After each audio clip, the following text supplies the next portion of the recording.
অবাধে যখন ট্রেন আসে তো কোনো আর কি টাইম টেবিল নেই, আর স্টুডেন্ট যারা আমরা আছি তারা তো আসলে এটা ভালোভাবে জানেও না। বৃহত্তর খুলনায় উচ্চশিক্ষার প্রথম প্রতিষ্ঠান সরকারি ব্রজলাল কলেজ। এখনও এই অঞ্চলের মানুষের হৃদয় ও মননে জ্ঞানের আলো জ্বেলে চলেছে কলেজটি। বিএল কলেজ নামে পরিচিত শিক্ষা প্রতিষ্ঠানে শিক্ষার্থীর সংখ্যা প্রায় 33,000। শিক্ষার্থীদের কলেজে যেতে হলে পার হতে হয় কলেজের সামনে অবস্থিত এই অরক্ষিত রেল লাইনটি, তাই ঝুঁকি নিয়ে যেতে হয় ক্লাসে। অবাধে যখন ট্রেন আসে তো কোনো আর কি টাইম টেবিল নেই, আর স্টুডেন্ট যারা আমরা আছি তারা তো আসলে এটা ভালোভাবে জানেও না যে ঠিক কখন শিডিউল ট্রেন আসার বা যাওয়ার। এক্ষেত্রে অনেক সময় ভোগান্তিতে পড়তে হয়, অনেকের হচ্ছে ক্লাস লেট হয়ে যায়।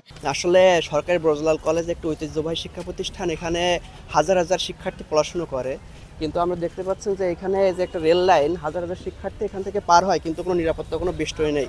এখানে আসলে খুব সহজে একটা অনাকাঙ্ক্ষিত দুর্ঘটনা ঘটে যেতেই পারে। এখন পর্যন্ত কোনো ভয়াবহ দুর্ঘটনার কথা জানা না গেলেও অনেক শিক্ষার্থী ভাগ্য বলে বেঁচে গিয়েছেন রেল দুর্ঘটনা থেকে।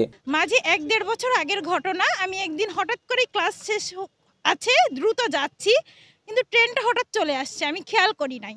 তো আমি এমন ফোর্সে ছিলাম যে একটু হলেই পা দিয়ে দিতাম। তারপর আশেপাশে 2-3 জন খুব চিল্লায় উঠছে, তারপরে আমি ওখানে স্টপ হয়েছি। 23 সালের 20 নভেম্বর আমাদের ইনকোর্স টেস্ট পরীক্ষা ছিল।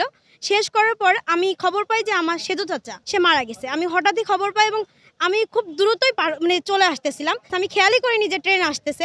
এর পর মুহূর্তেই আরেকজন আমার হাত ধরে টান দিয়ে যে ওপাশে টান দিছে, এর ভিতরেই ট্রেনটা গেছে। ওই মুহূর্তে যদি ওরা আমার হাত ধরে টান না দিত আমি ট্রেনে কাটা পড়তাম। ক্লাস চলাকালীন সময়ে এই রেল লাইনের ওপর দিয়ে প্রতিদিন 3 থেকে 4টি আন্তনগর ও লোকাল ট্রেন যাতায়াত করে, কিন্তু শিক্ষার্থীদের সুরক্ষা নিশ্চিতে নেওয়া হয়নি ন্যূনতম সতর্ক ব্যবস্থা। সাধারণ শিক্ষার্থীদের চাওয়া তাদের এই যাতায়াত পথে সুরক্ষা নিশ্চিত হোক। এজন্য উচিত এখানে একটা রেল ক্রসিং অথবা কোনো একটা উন্নত মানের ব্যবস্থা করা, যাতে শিক্ষার্থীদের সুবিধা হয় যে যখন কোনো ট্রেন আসে এখানে আগে থেকে সে বুঝতে পারে, সতর্ক থাকে এবং নিজের নিরাপত্তা সে আসলে নিশ্চিত করতে পারে। এখানে যদি কোনো একটি অনাকাঙ্ক্ষিত ঘটনা ঘটে, এই দায়ভার অবশ্যই পরবর্তীতে রেলওয়ে কর্তৃপক্ষকে নিতে হবে। খুলনা যশোর মহাসড়ক থেকে শুরু করে রেল লাইনের ওপর দিয়ে ফুটওভার ব্রিজ হওয়ার কথা থাকলেও নানান জটিলতায় এখন পর্যন্ত রেল লাইনটি রয়েছে অরক্ষিত।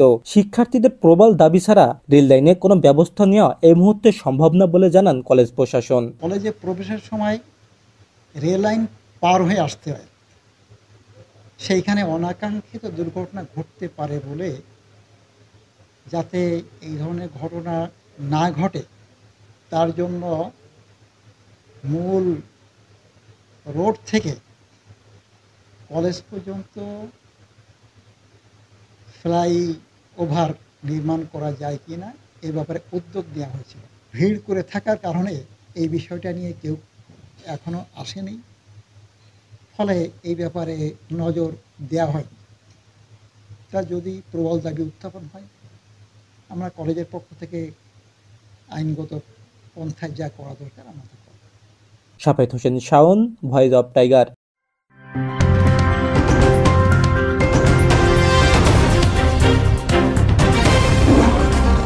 Voice of Tiger.